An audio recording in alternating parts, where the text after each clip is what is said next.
ವೀಕ್ಷಕರೇ, ಮಹಿಳೆಯರ ಮೇಲಿನ ದೌರ್ಜನ್ಯ ಕಾಲಾಂತರಗಳಿಂದ ನಡೆಯುತ್ತಲೇ ಬಂದಿದೆ.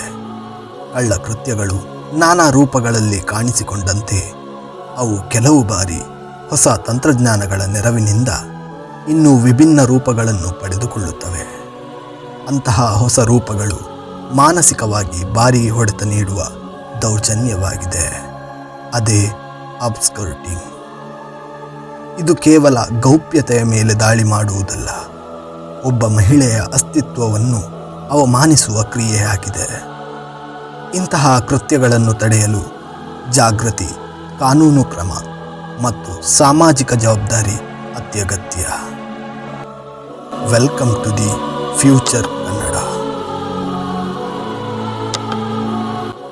ಅಷ್ಟಕ್ಕೂ ಈ ಅಬ್ಸ್ಕರ್ಟಿಂಗ್ ಅಂದರೆ ಏನು ಯಾರಿಗಾದರೂ ತಿಳಿದಿದೆಯಾ?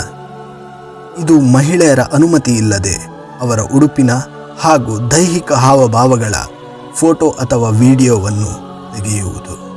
ಇದು ಯಾವುದೇ ಸಾರ್ವಜನಿಕ ಸ್ಥಳಗಳಾದ ಮೆಟ್ರೋ, ರೈಲು, ಬಸ್, ಮಾಲ್ಗಳಲ್ಲಿ ಕಿಡಿಗೇಡಿಗಳು ಶೂ ಕ್ಯಾಮ್ ಮತ್ತು ಬ್ಯಾಕ್ ಕ್ಯಾಮ್ ಹೀಗೆ ಹಲವು ಸ್ಮಾರ್ಟ್ ಸಾಧನಗಳನ್ನು ಉಪಯೋಗಿಸಿ ಅಪರಿಚಿತರ ದೈಹಿಕ ಫೋಟೋ ಹಾಗೂ ವಿಡಿಯೋವನ್ನು ಸಂಗ್ರಹಿಸುತ್ತಾರೆ. ಸಾಮಾನ್ಯವಾಗಿ ನಮ್ಮ ಕಣ್ಣಿಗೆ ಇದು ಗೊತ್ತಾಗದು, ಆದರೆ ಇದರ ಫಲಿತಾಂಶ ಮಹಿಳೆಯರ ಗೌರವವನ್ನು ಕಿತ್ತುಕೊಳ್ಳುವ ಅತಿ ಕ್ರೂರ ಕೃತ್ಯ. ಕೆಲ ತಿಂಗಳುಗಳ ಹಿಂದೆ ಮೆಟ್ರೋದಲ್ಲಿ ಒಬ್ಬ ವ್ಯಕ್ತಿ ಶೂ ಕ್ಯಾಮ್ ಬಳಸಿ ಮಹಿಳೆಯರ ವಿಡಿಯೋವನ್ನು ತೆಗೆಯುತ್ತಿರುವುದು ಪತ್ತೆಯಾಯಿತು. ಪ್ರಯಾಣಿಕರ ಜಾಗೃತೆಯಿಂದ ಆತನನ್ನು ಹಿಡಿದು ಪೊಲೀಸ್ ವಶಕ್ಕೆ ನೀಡಿದರು. ಹೀಗೆ ದೆಹಲಿಯಲ್ಲಿಯೂ ಕೂಡ ಮಹಿಳೆಯರು ಬಟ್ಟೆ ಟ್ರಯಲ್ ಮಾಡೋ ರೂಮ್ನಲ್ಲಿ ಸೀಕ್ರೆಟ್ ಸ್ಪೈ ಕ್ಯಾಮರಾ ಪತ್ತೆಯಾಗಿದ್ದು ದೇಶವನ್ನೇ ಬೆಚ್ಚಿ ಬೀಳಿಸಿತು.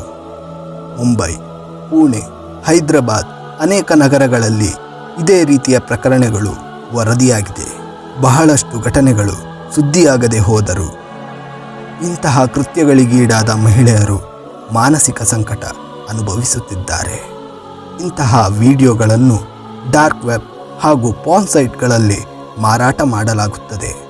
ಇದರಿಂದ ಸಮಾಜದ ಮಹಿಳೆಯರ ಸುರಕ್ಷತೆ ಕಾಲಕ್ಕೂ ಕುಂದುತ್ತಾ ಹೋಗುತ್ತದೆ.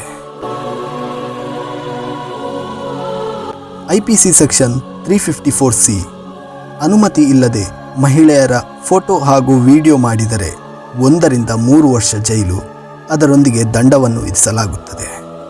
ಮರುತಪ್ಪಿಗಾಗಿ 3 ರಿಂದ 7 ವರ್ಷ ಜೈಲು ಶಿಕ್ಷೆ, ಇದರೊಂದಿಗೆ ದಂಡವನ್ನು ಪಾವತಿಸಬೇಕಾಗುತ್ತದೆ.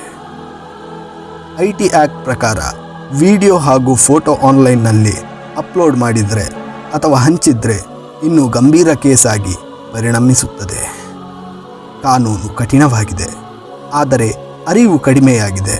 ಅದರ ಪರಿಣಾಮ ಅಪರಾಧಿಗಳು ಸುಲಭವಾಗಿ ತಪ್ಪಿಸಿಕೊಳ್ಳುತ್ತಾರೆ.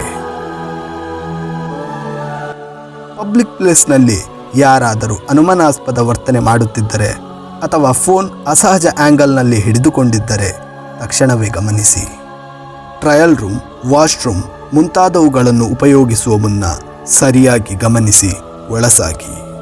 ಪೋಷಕರು ಮತ್ತು ಶಿಕ್ಷಕರು ಈ ವಿಷಯವನ್ನು ಮುಚ್ಚಿಡದೆ ಯುವಕರಿಗೆ ಸರಿಯಾದ ಮಾರ್ಗದರ್ಶನ ನೀಡಬೇಕು. ಸ್ನೇಹಿತರೆ, ಮಹಿಳೆಯರ ಸುರಕ್ಷತೆ ಒಂದು ಕುಟುಂಬದಷ್ಟೇ ಅಲ್ಲ, ಸಮಾಜದ ಗೌರವಕ್ಕೂ ಸಂಬಂಧಪಟ್ಟಿದ್ದು. ಹೀಗಾಗಿ ನಮ್ಮ ಮೌನ ಅಪರಾಧಿಗಳಿಗೆ ಶಕ್ತಿಯಾಗಬಾರದು. ಜಾಗರೂಕರಾಗೋಣ, ಧೈರ್ಯದಿಂದ ವರದಿ ಮಾಡೋಣ, ಇತರರನ್ನು ಜಾಗೃತಿಗೊಳಿಸೋಣ. ಈ ವಿಶೇಷ ವರದಿ ನಿಮಗೆ ಉಪಯುಕ್ತ ಅನ್ನಿಸಿದರೆ ಲೈಕ್ ಮಾಡಿ, ಮತ್ತಷ್ಟು ಜನರಿಗೆ ತಲುಪುವಂತೆ ಶೇರ್ ಮಾಡಿ. ಮಹಿಳೆಯರ ಸುರಕ್ಷತೆ ನಮ್ಮೆಲ್ಲರ ಕೈಯಲ್ಲಿದೆ. ಧನ್ಯವಾದಗಳು.